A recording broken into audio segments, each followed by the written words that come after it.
ரூமி சொல்கிறார், பெண்கள் அன்பானவர்கள் இல்லை. ரொம்ப நுட்பமான ஸ்டேட்மெண்ட். அவர்கள் இறைவனிடம் இருந்து வந்த பரிசு பொருள். அவர்களிடத்தில் அன்பை மட்டும் எதிர்பார்க்காதீர்கள், அந்த பரிசு உங்களுக்கு வேறு எதையோ அள்ளித்தரும். ஞானிகள் பெண்களுக்கு அடங்கி போகிறார்கள் என்று பேசுகிறான் ரூமி. யோசிச்சு பார்த்தா, சொல்லுவதற்கு மிக கஷ்டமாக இருந்தாலும், புரிந்து கொள்வதற்கு ஏற்றுக்கொள்வதற்கு கஷ்டமாக இருந்தாலும், பெண்மை என்கின்ற விஷயம் இருக்கல, அது ரொம்ப அலாதியான சக்திங்க, அலாதியான விஷயம் அது. அந்த அலாதியான விஷயத்தை போற்றக்கூடியவர்கள். ஒரு செய்தியை சொல்றேன். நான் சமீப காலமா மன எழுச்சிக்கான வகுப்பு நடத்துகின்ற பொழுது, பிள்ளைகளிடத்தில் பேசுகின்ற பொழுது இதை சொல்லிக்கொண்டே இருக்கிறேன்.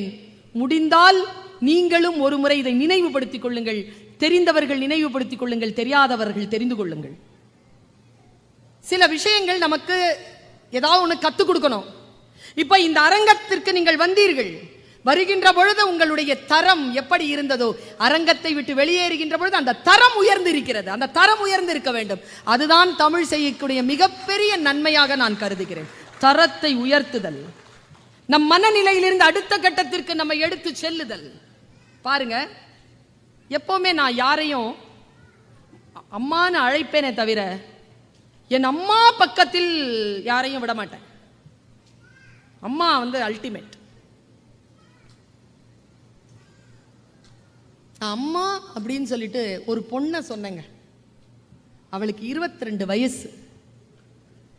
இப்போ ஒரு 30 வயசு இருக்கும். அந்த 30 வயசு பொண்ணு நான் அம்மான்னு ஏன் கூப்பிட்டேன்? அவ என்ன செஞ்சா? அப்படி யாரும் அவ நான் யாருன்னு அவளுக்கு தெரியாது. அவ மொழி வேறு, என் மொழி வேறு. அவள் நிலம் வேறு, என் நிலம் வேறு. அவள் வடநாட்டுக்காரி, நானும் அவளும் ஒரு தாய் நாடுதான். ஆனால் அவள் தேசம், அவள் பிரதேசம் வேறு, என் பிரதேசம் வேறு. அவள் கலாச்சாரம் வேறு, என் கலாச்சாரம் வேறு. அவள் மார்க்கம் வேறு, என் மார்க்கம் வேறு. ஆனாலும் நான் அவளை அம்மா என்று சொன்னேன். எப்படி அவள் என் மனதை பாதித்தாள்? அப்படி என்ன செஞ்சா அவ? எத்தனையோ விஷயங்களை நான் வாசிக்கிறேன். மனதில் தூய்மையோடு அதை நம்புகின்ற நேரத்தில் அதை நான் மற்றவர்களிடத்தில் பகிர்ந்து கொள்கிறேன்.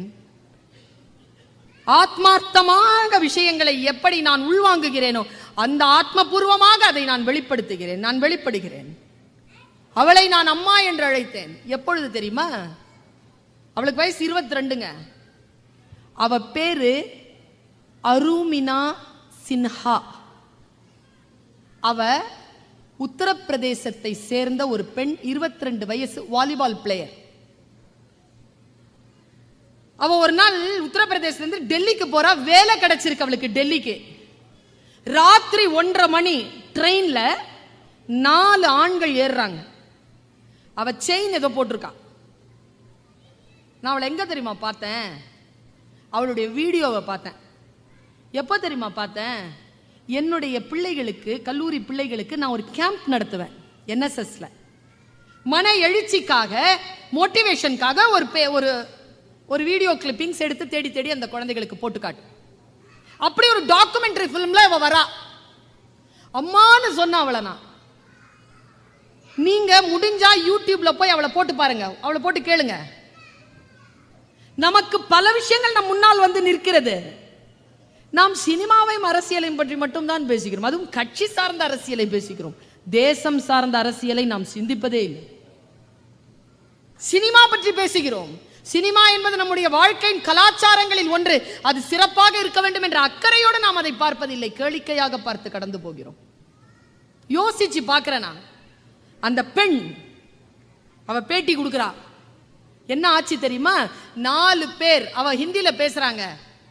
எனக்கு ஹிந்தி தெரியும், அதனால் எனக்கு புரிகிறது. கீழே ஸ்க்ரோலிங் போயிட்டு இருக்கு இங்கிலீஷ்ல. முடிஞ்சா ஹிந்தி தெரியாதவர்கள் ஸ்க்ரோலிங்ல தெரிஞ்சுக்கோங்க. அவ பேசுறாங்க. அவ என்ன பண்ணிருக்கா? ட்ரெயின்ல டிராவல் பண்ணிட்டு இருக்கும்போது ராத்திரி 1:30 மணிக்கு 4 பேர் ஏறுறாங்க. அந்த கோச்ல நிறைய பேர் இருந்தும் கூட அவன் அந்த செயினை பிடிச்சி ஒருத்தன் இழுக்கிறான். இவ ஸ்போர்ட்ஸ் கேர்ள், தடுக்கிறா. உங்களுக்கு தெரியும் தானே, வன்முறை என்பது நீங்கள் எதிர்க்கின்ற பொழுது இன்னும் கூடுதலாக உங்களுக்கு கிடைக்கிறது. அடங்கி போனால் வன்முறை ஒரு அளவோடு இருக்கிறது, அது தொடர்கிறது. எதிர்த்தால் உயிர் போகிறது. அவ எதிர்க்கிறாங்க. 4 பேர் என்ன தெரியுமா பண்ணாங்க? அவளை பிடிச்சி இழுத்து ஆளை சின்ன பின்னமாக்கி அவளை சவமாக்கி அவளை ராத்திரி 4 மணிக்கு அவளை கொண்டு போய் அவள் போராடுறாங்க. 4 மணி வரைக்கும் போராடுறாங்க. அவளே சொல்றா, இத போராடி கொண்டு போய் அவளை கரெக்டா அந்த கதவு கிட்ட கொண்டு வந்துட்டாங்க. அவ எவ்வளவோ போராடுறா, முடியல. கதவுல இருந்து அவளை தள்ளி விடுறாங்க. ஓடுற ட்ரெயின்ல இருந்து விழறா 4:30 மணிக்கு.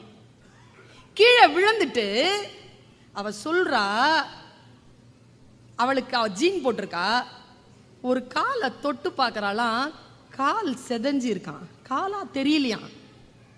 இந்த ரைட் காலை தொட்டு பார்க்கறா, எலும்புகள் துருத்திட்டு இருக்கான். எப்படியோ எழுந்து நின்னு கிராஸ் பண்ணலான்னு போனா இன்னொரு ட்ரெயின் வந்து அடிச்சிருக்கு. முதுகு தண்டு உடைஞ்சு போய் விழறா.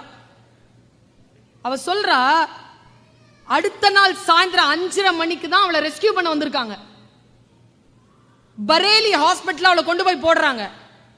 நான் நாய்களை விரட்டி கொண்டிருந்தேன்ங்கிறா, அன்கான்சியஸா ஆயிடக்கூடாதுங்கிறதுனால அவளை கொண்டு போய் போடுறாங்க. 5:30 மணிக்கு சாயந்தரம்.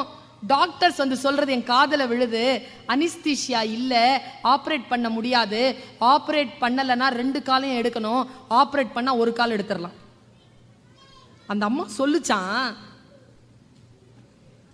காலையில 4:30 மணிக்கு விழுந்தேன், சாயந்தரம் 5:30 மணி வரைக்கும் இந்த வலியோட இருந்தேன், இதை விடவா வலிச்சிட போது, எனக்கு 1 கால் வேணும், அனிஸ்தீஷியா இல்லாமலே 1 காலை எடுங்கிறா. அன்னைக்கு ராத்திரி அவளுக்கு ஆபரேஷன் நடக்குதுங்க.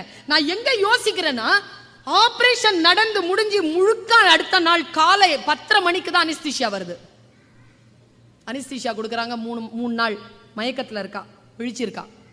அவன் தாய் மாமா வந்தானா, வந்து பார்த்து சொன்னானா, இந்த காலில் ஃபுல்லா பிளேட், முதுகு ஃபுல்லா பிளேட், இந்த கால் இல்லை, 1 கால் இல்லை. தாய் மாமா சொன்னானா, ஏய் நீ ஸ்போர்ட்ஸ் பொண்ணுல, மலை ஏறது உனக்கு பிடிக்கும் தானே, எவரெஸ்ட் ஏறியான்னு கேட்டாரான். அவன் சிரிச்சாளாம், கால் போயிடுச்சே மாமா, முதுகு தண்டு உடஞ்சிருச்சே, நான் என்ன பண்ணுவேன்?